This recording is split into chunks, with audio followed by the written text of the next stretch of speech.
the Senate launches into the historic second impeachment trial, the Capitol remains on lockdown, with guards keeping potential protesters out. Plus, will Americans be receiving another round of stimulus checks? The latest on the fight for coronavirus relief happening in Congress now. And later this half hour on Break It Down, monitoring how we spend time on social media during this pandemic. Cronkite News starts now. Good evening and welcome to Cronkite News on Arizona PBS. I'm SEDONA Meadows. And I'm Ivy Ward. Thank you for joining us. It was just over a year ago that Congress was wrapping up the impeachment trial of President Donald Trump, with an acquittal by the Senate. Now, a historical first, a second Trump impeachment is underway. But like so much else over the past year, the scene this week is a lot different. No crowds allowed, as Molly Hudson reports from our Washington bureau. This was the scene just over a year ago when crowds gathered outside the Capitol to protest the first impeachment trial of President Donald Trump. But ever since a mob stormed the Capitol on January 6th, Capitol Hill has been surrounded by razor wire, and the only people here are National Guard troops and Capitol Police. I think right now, it's so secure there. They have so much security around there with the fence, the Capitol Police, the National Guard, that there just isn't, nobody's going to try to approach the place right now. Colby, who represented southeastern Arizona in Congress for 22 years, says impeachments get a lot of voters angry on both sides, but they don't always draw crowds, at least not during the 1998 impeachment of President Bill Clinton. There was virtually none at that time. We got phone calls. We had phone calls in the office. Crowds would be hard-pressed to show up today, Colby says. I just don't think it's going to be very possible. I don't think anybody has the desire to do it. They did their protesting, and it was a horrific experience for everybody. And he's not sure protesters are likely to return after the chaos of January 6th. And I think those opposed to the impeachment, those that were on Trump's side, kind of exhausted their bile, if you will. Inside the Capitol, meanwhile, House prosecutors made opening statements today to senators who voted 56-44 yesterday to let the trial proceed, rejecting arguments that a former president cannot be impeached. The Senate needs to be listening to the testimony very carefully, and they need to decide. But with 60 votes needed from an evenly divided Senate, Colby thinks the outcome may already be known. We'll see what happens, but it does not appear that there are going to be the votes to convict the president and bar him from future office. The trial started on Tuesday and is expected to last through at least next week. In Washington, Molly Hudson, Cronkite News. Arizona Senator Kristen Sinema and Mark Kelly were among the 56 senators who voted yesterday to let the impeachment trial go forward. Senators have been hearing from House members today as they lay out their case in detail that Trump incited the deadly January 6th attack on the Capitol.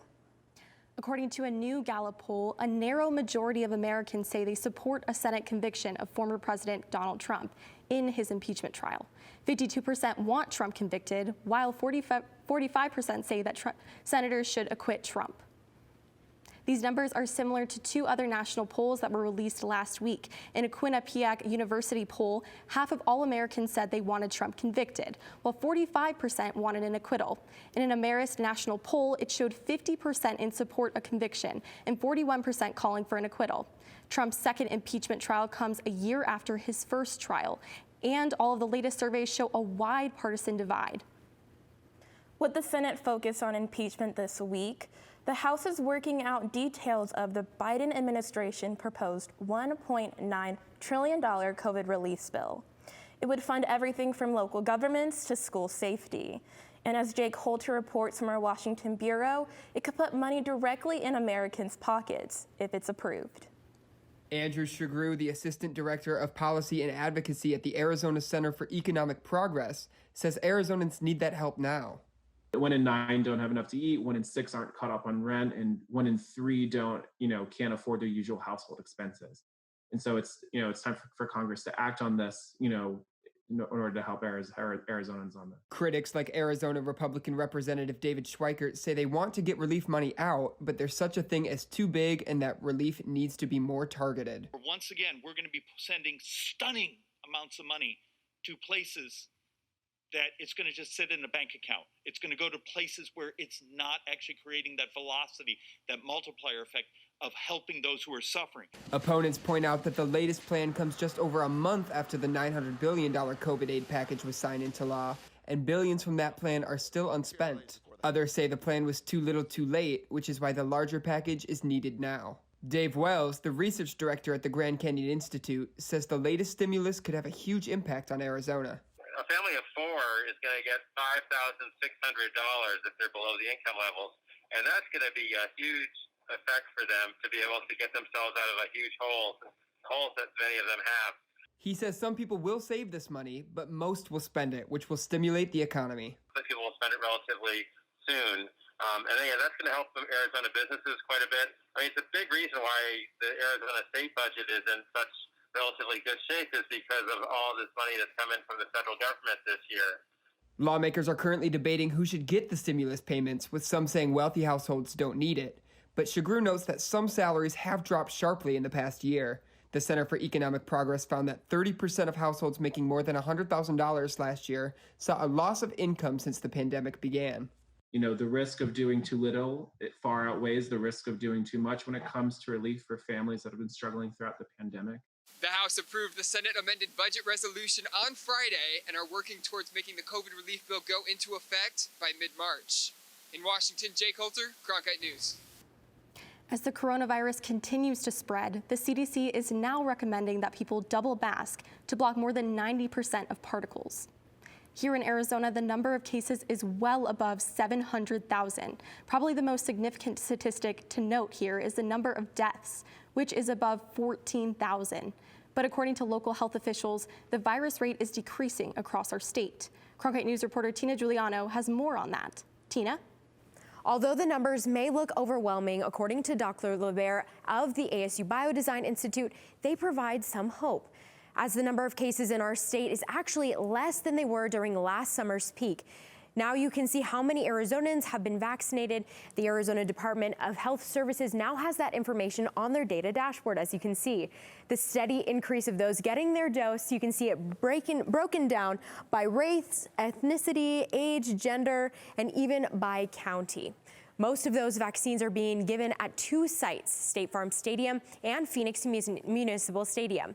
They're distributing about, on average, 11,600 doses per day. So when both sites are operating, that's about one person every 7 seconds. As of this morning, they have crossed that 200,000 mark of vaccines distributed. But Dr. LeBert says even if you get the vaccine, we must continue to follow safety guidelines. Sound like a broken record here, but we need to keep following guidelines. We need to keep wearing masks. We need to keep staying separated. The amount of vaccination that we've done in the state is tiny compared to the number of people in the state. Dr. LeBert went on to say that even though we're making great headway, it's still only the beginning. So once again, they're moving the saliva testing to Sky Song, which will open on February 16th. At the Google touchscreen, Tina Giuliano, Cronkite News. New tonight, 70 Airbnb listings across the state of Arizona were suspended yesterday for violating the company's policy on partying during a global pandemic. Cronkite News reporter Caitlin Keenahan talked with company officials on how they're enforcing the policy. This isn't the first time Airbnb has cracked down on the party atmosphere. In August, the company introduced a global ban on parties to prevent the spread of COVID-19. However, one of the main issues they're facing now is the presence of unauthorized parties, where the host is not aware of the events happening inside the home. To combat the issue, Airbnb will now limit reservations to no more than 16 people. According to Airbnb, party houses have been banned since 2019. However, over the course of the last few months, the company identified several hosts in Arizona advertising their home as a party place. It's just something we're not going to tolerate at this time. If any hosts out there are saying, my home, via Airbnb is a great place to come throw a party right now, it's just not. So we definitely want to send a message to all of our hosts, including the majority who are great people who already understand this, just how seriously we're taking this, and that everyone needs to be doing their part to protect health and safety. Airbnb officials also say the majority of 70 homes suspended in Arizona will remain suspended indefinitely, even after the pandemic is in the rearview mirror. This is due to repetitive disregard for company policy. Airbnb outlined a few other precautionary measures they're taking to curb parties in rental homes. For example, if you're under the age of 25, you will no longer be able to book a home in the area where you live. Airbnb also wants to point out that there's a 24/7-hour hotline on their website where neighbors to Airbnb homes can call to report parties or events that are disruptive. In the broadcast center, Caitlin Keenahan, Cronkite News. Right now, a weather system is passing through northern Arizona. This webcam video out of Snowball earlier today. Faith Abercrombie is standing by with what the wintry weather could mean for the valley as far as rain chances go. Faith? Yes, we are seeing some very chilly temperatures up in northern Arizona, with Snowbowl up in Flagstaff at 30 degrees. Similar temperatures surrounding that, with 32 degrees at Window Rock and 38 in Payson. But take a look at Phoenix, only about 53 degrees. But let's go ahead and look at our lows for tonight. Let's look at Scottsdale at 46 degrees, Tempe at 43, and Phoenix at about 48 degrees for our low. Now, if you're like me, putting on a jacket as soon as it gets below 70 degrees, look at the rest of the country right now. Pretty chilly temperatures we are seeing, with 37 degrees in Dallas, 18 in Chicago, and about -10 in Montana. Very cold temperatures across the country right now. But looking at our evening planner, about 6 p.m., about 6:08, the sun will start to set with 69 degrees, a little bit of clouds in the sky, but they will start to fade off as we go later into the night with about 60 degrees at 10 p.m. Now, taking a look at our 8-day forecast, tomorrow it'll be very sunny, 76 degrees, but here's where the clouds start to play a little bit of peekaboo. On Friday, about 20% chance of rain, and on Sunday, our Valentine's Day, whether you are spending it with a boo or you are having a Galentine's Day, about 10% chance of rain with 65 degrees. These clouds will start to fade off as we go into the rest of our work week, with 72 degrees on Tuesday, 71 on Wednesday, and 72 on Thursday. Well, that is your 8-day forecast from the Weather Center. I'm Faith Abercrombie. Gift card fraud is a growing problem in Arizona. Some government imposters continue to scam consumers by saying they have to pay off baseless debts using gift cards. That's why Arizona Attorney General Mark Brnovich and the Arizona Food Marketing Alliance, or AFMA, are partnering on a program to combat the issue. We want people to pause before they buy a gift card and send that money to someone they don't know. We want to remind people, and I keep saying this, but it's so important, that the government will never ask you to send a gift card or wire cash in order to pay the IRS, Social Security, or anyone else. This program is providing nearly 1,000 grocery and convenience stores with warning signs at gift card displays in stores throughout Arizona. Hi, I'm Gareth KWOK. After the break, I'll have your Cronkite Sports Report. I'll tell you everything we know so far about the Cactus League spring training schedule and fan attendance. So don't go away. This month in Passport, your on-demand library of the best of PBS. Everyone has secrets. Are you protecting someone? I have no choice. You do have a choice. You're looking at him. That's amazing. We could be standing on top of a T-Rex right now. Women demanded new space and pushed the boundaries of what being a lady means. These and other shows are available with Passport. Become a member of this PBS station, sign in, and start streaming today. Welcome back. I'm Gareth KWOK with your Cronkite Sports Report. Spring training is officially coming to the Valley on time, and teams are making preparations. Despite the confirmation, there are still many questions surrounding fan attendance. The Diamondbacks took to Twitter to answer one of those questions. The team announced they'll not be allowing fans at their workouts this year due to COVID-19 protocol. Other teams are expected to announce their decisions very soon. All teams begin workouts shortly, sticking with the traditional Cactus League schedule. The first 9 teams, including the Diamondbacks and the Cubs, kick things off on February 17th, with the other 6 teams, including the world champion Los Angeles Dodgers, following the next day.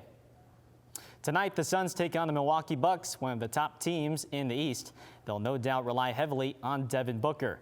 In last week's game versus the Mavericks, Booker iced the game on a 3 from the elbow with 1 second on the clock. It's part of a greater pattern. When the clock ticks down, Booker turns up. Cronkite Sports' Zach Keenan searched and found ice water in Devin Booker's veins. When the clock winds down, Devin Booker turns up. For the win, yes! His game-winning three-pointer versus the Mavericks last week was the 5th time in the 24-year-old's NBA career where he made a go-ahead shot in the final 5 seconds. I look forward to him, when the opportunity presents itself. That's why we work so hard. That's why we train so hard. Now in year 6 with the Suns, the team knows to dial number 1 when it's time for a clutch shot.